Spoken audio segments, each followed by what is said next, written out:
Le thème de l'OMS cette année, s'unir pour mettre fin à la tuberculose, a été choisi selon les 4 sous-thèmes suivants. Il nous faut nous unir afin qu'ensemble, nous prévenons la tuberculose en éliminant la pauvreté. Afin qu'ensemble, nous dépistons, traitons et soignons mieux la tuberculose. Afin qu'ensemble, nous mettons fin à la stigmatisation et à la discrimination et qu'ensemble, nous stimulons la recherche et l'innovation. Ce thème est donc un appel au gouvernement, aux communautés, à la société civile et au secteur privé à s'unir autour de nouveaux moyens afin de mettre fin à l'épidémie de la tuberculose. Ces efforts pluridisciplinaires et plurisectoriels permettront d'une manière générale d'accélérer les progrès vers la réalisation des objectifs de développement durable, notamment l'élimination de la pauvreté, la couverture sanitaire universelle, la santé de la mère et de l'enfant, la protection sociale et la justice. Ils permettront également de continuer le chemin sur les objectifs de la stratégie mondiale de l'OMS après 2015 qui vise à mettre un terme à l'épidémie mondiale de tuberculose en réduisant de 95% le nombre de décès et de 90% l'incidence entre 2015 et 2035 et à ce qu'aucune famille ne supporte des coûts catastrophiques dus à cette maladie. Cette célébration de la journée mondiale constitue une journée de bilan et d'introspection sur nos acquis, nos limites, mais aussi et surtout sur nos enjeux et nos défis. Enjeux que constituent l'accès équitable aux services appropriés de santé, le diagnostic rapide et fiable, le traitement correct et efficace, le partenariat renforcé public-privé et le soutien approprié par la communauté. Défis représentés par le faible accès à des services appropriés de santé pour les malades et leurs contacts, le défi de l'extension continue de la tuberculose multirésistance, le défi de la co-infection VIH-TB, qui requiert à la fois des moyens de dépistage du VIH et de traitement par ARV pour les malades co-infectés. Un travail important est réalisé par le PNLT grâce à son leadership qui se renforce de plus en plus et l'appui de ses partenaires. Les données de 2015 du pays nous démontrent les bons résultats obtenus par rapport à l'incidence, au taux de succès et à la mortalité et au taux de mortalité, mais elles nous fournissent également de bonnes indications sur le chemin qui nous reste à parcourir.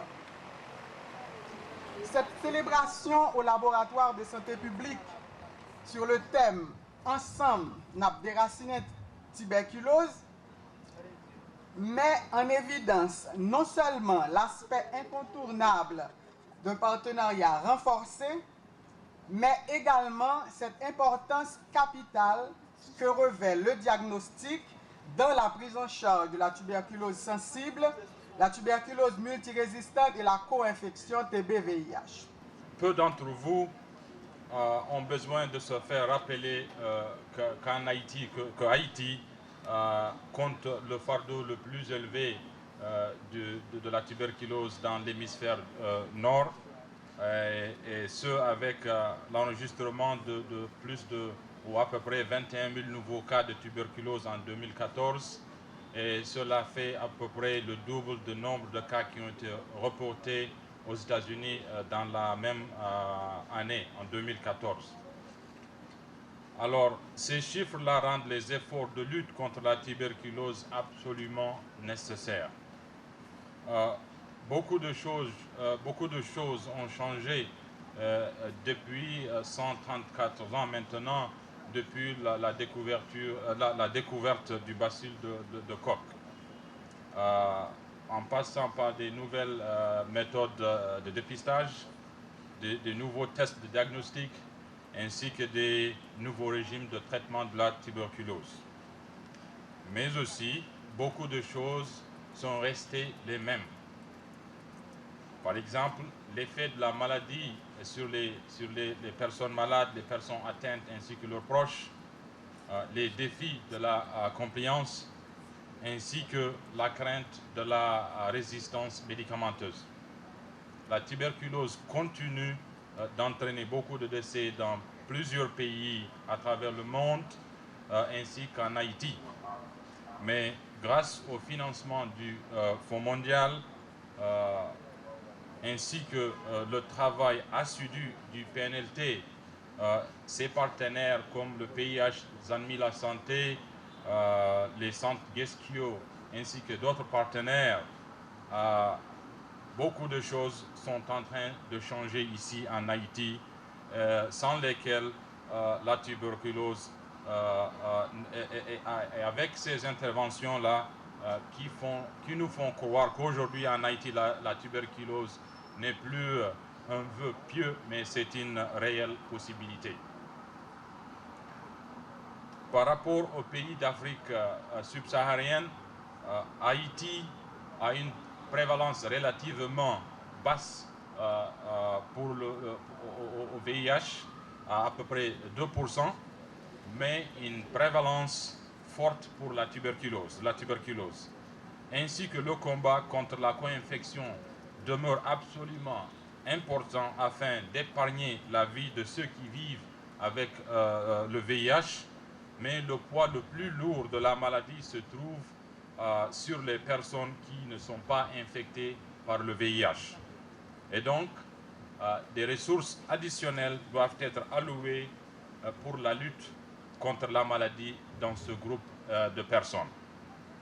Et c'est exactement ce que le CDC veut accomplir dans son partenariat avec le PNLT, et c'est de s'assurer que tous les patients tuberculeux, quel que soit leur statut VIH, reçoivent des services efficaces pour dépister et traiter non seulement la tuberculose sensible, mais aussi la tuberculose multirésistante. Il y a quelques mois de cela, moi pas de bon même. Moi j'étais malade, moi j'étais souffri avec une fièvre chaque soir, moi j'étais senti pas bon même. Mais là moi j'étais allé à l'hôpital, moi déjeuner avec infirmière yo t'ai fait me faire examen de crachat avec radiographie et que moi t'ai joindre que yo t'ai positif. Et puis tout de suite yo t'ai metté sous traitement et que moi t'ai commencé prendre médicaments. Mais au début, il n'est pas facile pour moi pour me prendre médicaments. Mais avec conseil infirmière et puis les gens qui t'ont accompagné moi, j'ai fini par passer tout le temps en aide à prendre médicaments. Jusqu'à ce que je dis, je arrive guéri. Je sens ma forme. Donc, je remercie tout le monde qui a participé avec le rétablissement. Et je dis nous pile merci, je félicite nous pour cet engagement que nous mettons sous pied. Je encourage chacun de nous qui t'a fait maladie ça pour ne pas paniquer, pas battre de problème. Depuis nous suivre le traitement, nous sommes capables d'arriver guéri, même gens avec moi. L'objectif de cette manifestation est de nous rappeler que la tuberculose constitue un problème de santé publique, un énorme défi, particulièrement dans les pays à conditions socio-économiques très précaires comme le nôtre. Quoique aujourd'hui, et nous devrions le souligner, oui aujourd'hui, on constate une augmentation des cas de tuberculose dans certains pays dits développés. Commémoré dans près de 200 pays, ce jour de façon symbolique vient rappeler au monde entier l'existence de ce défi de santé publique parmi tant d'autres que représente la tuberculose.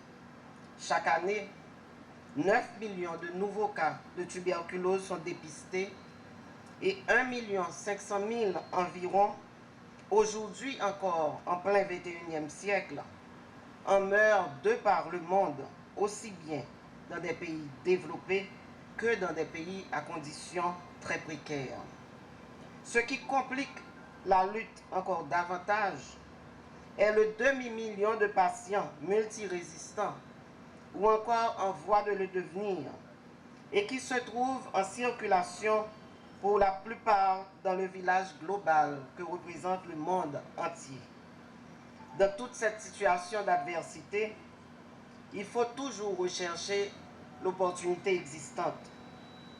Heureusement que la tuberculose, et Edwidge vient de nous le prouver, soit encore une maladie curable. Ainsi, il nous incombe à tous, le nous en majuscule, incluant les autorités les plus hautes au niveau de l'État, d'avoir un programme bien structuré et de disposer de ressources financières suffisantes pour rechercher activement les malades au sein de leur communauté et les traiter.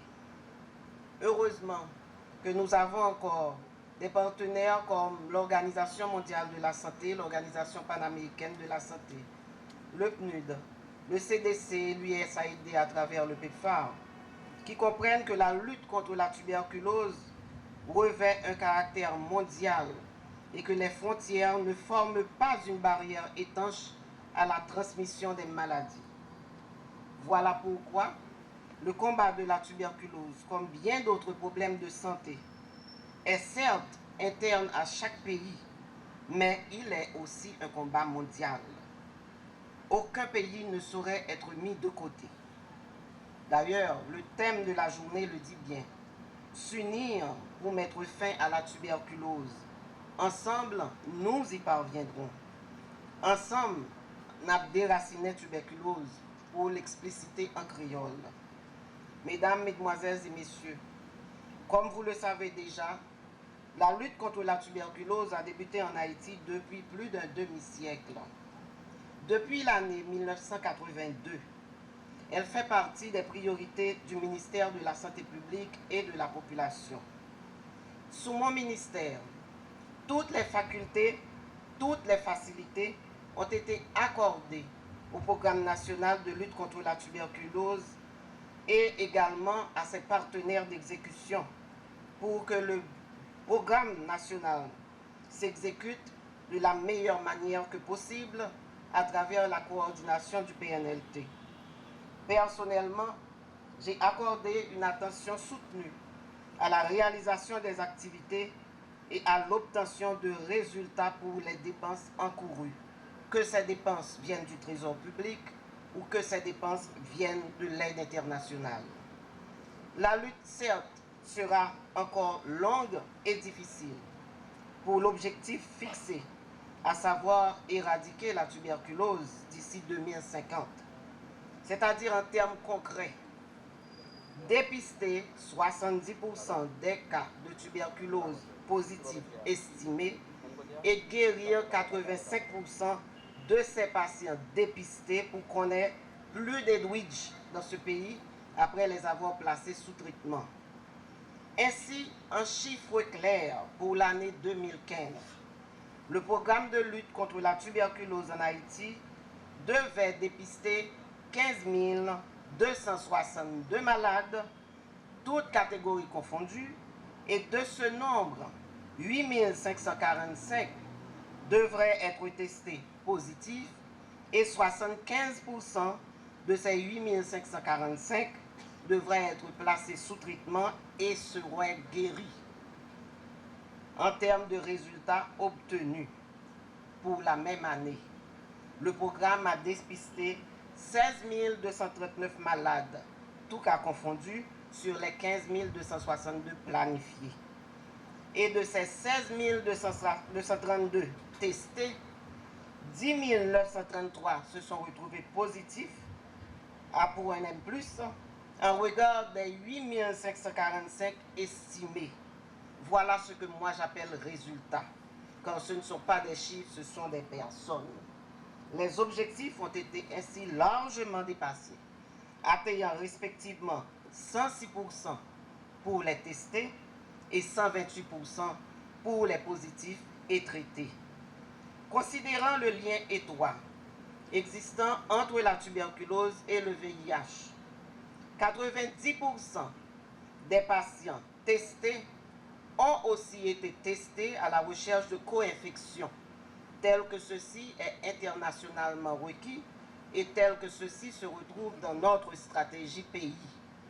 Et 93% des co-infectés trouvés, contrairement aux 90% requis, 93% des patients co-infectés ont aussi été placés sous Cotrine, qui est un médicament contre les infections opportunistes. Les résultats de la mise sous ARV est vraiment excellente.